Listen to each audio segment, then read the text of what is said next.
Well, one of the big issues as we begin the process of leaving the EU will be what it means for trade with the rest of the world. I think we were getting onto that discussion organically. Those who wanted us to remain in the EU argued the size of the single market is an advantage when striking trade agreements with other countries, while Leave campaigners say the EU is slow at agreeing deals and that Britain loses out from not being able to negotiate our own deals. Well, as well as operating as a single market for trade within the EU, the European Union currently has in place 22 bilateral and 5 multilateral trade agreements. The UK is prevented from signing individual trade deals with other member states or with non-EU countries before it has officially left the EU. Brexit Minister David Davis and Trade Minister Liam Fox say they are working towards a leaving date that they're calling B-Day, slightly unfortunate name, of the 1st of January 2019, and that they are already involved in informal trade talks with the aim of having agreements ready to sign on that date. At the weekend, Liam Fox said he is scoping out deals with a dozen countries and had opened very fruitful negotiations with Canada. He cites Australian Prime Minister Malcolm Turnbull's offer to strike a deal with the UK as soon as possible as evidence that post-Brexit Britain can be a beacon for open trade. But others warn that as Britain will be unable to conclude trade deals until it has officially left the EU, it may initially have to operate under World Trade Organization rules and faces uncertainty over future access to the single market. EU Trade Commissioner Cecilia Malmström said earlier this month that the UK cannot begin negotiating a new trade relationship with the EU until it has officially left. Well, Dominic Raab is still with us, and we've also been joined by Sir Lockwood Smith, New Zealand's High Commissioner in London. Welcome to the Daily Politics. First of all, though, Dominic Raab, we were starting to talk about it. We can't sign any deals until we've officially left. That has got to be the most worrying thing for British business, the uncertainty that you were conceding could set in. No, I think it's the opposite of what you've just said. We can do all the preliminary negotiation, have them ready to go on day one when we leave the EU. Can they really be ready to go on day one? So we leave, the next day those deals are signed. You can obviously have informal discussions, but people are not going to invest here in order to sell cars in Australia or New Zealand. I mean, it is not the case. And you can't actually activate these deals because you can't remain, as we will so long as we're members, in the single European market and then just let everybody else import into your bit of it. You have to start putting frontier things in place to govern access and so on. Trade is an extremely complicated thing. Most of the people who've talked about trade negotiations have never had anything to do with any of them, and I've probably heard more rubbish on trade negotiations talked during the referendum than any other subject. Right, but if you can deal with New Zealand, fine. But for the time being, we're in the single market, and we've now got to work out the basis of what access we're going to retain to that market. I mean, does Ken Clarke have a point there that should be the priority? I mean, it's fine, and we will go on to talk about free trade deals with the likes of Australia and New Zealand and Canada. But given over 40% of our exports currently go to the EU, isn't that the priority, securing access to that single market? Well, look, the referendum was won on some very simple premises. One, take back control of our economy, our laws, but also our borders. So the idea that we'd have free movement and therefore trade free movement with single market access is not going to happen. But the truth is, what you've just said about the 40% is right.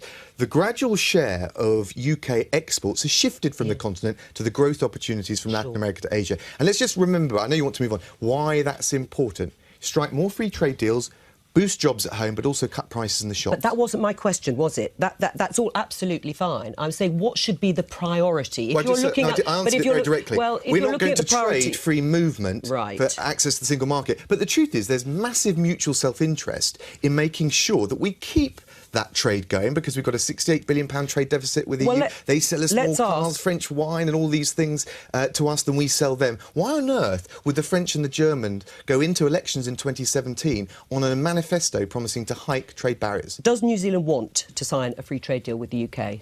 Obviously, Joe, at the appropriate time, we definitely would want to do that. But I have been involved in trade negotiations. I was New Zealand's international trade minister during a phase where I was the first trade minister in the world to sign China up to the World Trade Organization. I initiated the whole Trans-Pacific Partnership. I initiated Australia and New Zealand's development with So you know a bit about this. So I know a little bit about it. And it is complex. I mean, one has to be honest. And in fact, how the UK and the EU negotiates this parting of the ways is hugely important for the world, because the world needs both the UK and the EU doing well. Right. New Zealand does well when you people do well, and so we want to see this done sensibly. And would that affect the sort of trade deal you'd be prepared to sign with the UK? Well, these things have to happen first. We'll work informally, obviously, with the UK, Sure.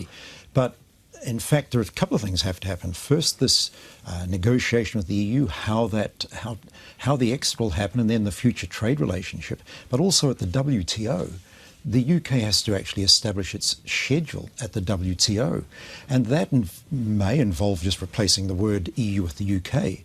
But all 186 other members have a chance to have a say in that. So these things have to be progressed carefully, wisely, and New Zealand's prepared to help wherever we can, because we're the only country. But it sounds tentative, I have to say. I mean, what you're saying is you want to wait and see. You want to see what's going to happen first. Well, no, we want to help.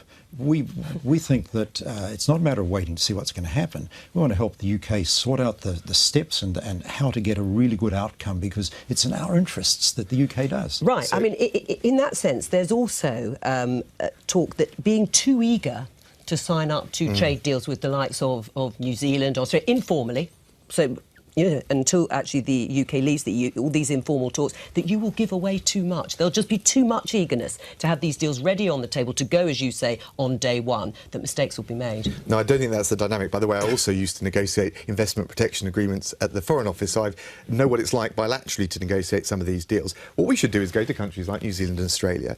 They sell us, they are, in terms of exports of wine to the UK, Sure. fourth and fifth biggest. We ought to be going to them and saying, we want to drink more of your wine. And actually that will put pressure on the French, who are the biggest sellers of us of wine, and that will be the biggest dampening on the likelihood of trade barriers. We should be doing the same with the Koreans and the Japanese around cars. That will dampen the likelihood of trade barriers from Germany. And we should at the same time be going to the business fairs and the trade fairs across continental Europe and saying, we want to keep buying your goods, your cars and your wine. We're going to have a more competitive arrangement going forward. Well, don't let the politicians ruin it, because as I said before, in 2017, there are German and French presidential elections. Are they really going to run on a manifesto of trade barriers that will crush French and German jobs? The German and French elections are a complication to make it more difficult to make concessions. I mean, the German and French, like the New Zealanders and any sensible person here, will want to minimise the damage from all this. But I hope Liam Fox is listening to a bit of this about how we're going to go on. Meanwhile, what I really dislike is the idea that, of course, the condition of the trade deals is it all depends on our reaching some decision about which people we're going to stop coming to work here, which people we're going to stop here coming as students. We're going to say to the Europeans, we don't want your construction workers anymore, we don't want your German academics, we don't want the students coming to our universities, we're going to put our own controls over them, and of course trade is going to be dependent on our agreeing that first of all. I mean, this dog and duck nonsense has got to be abandoned, because here in Christmas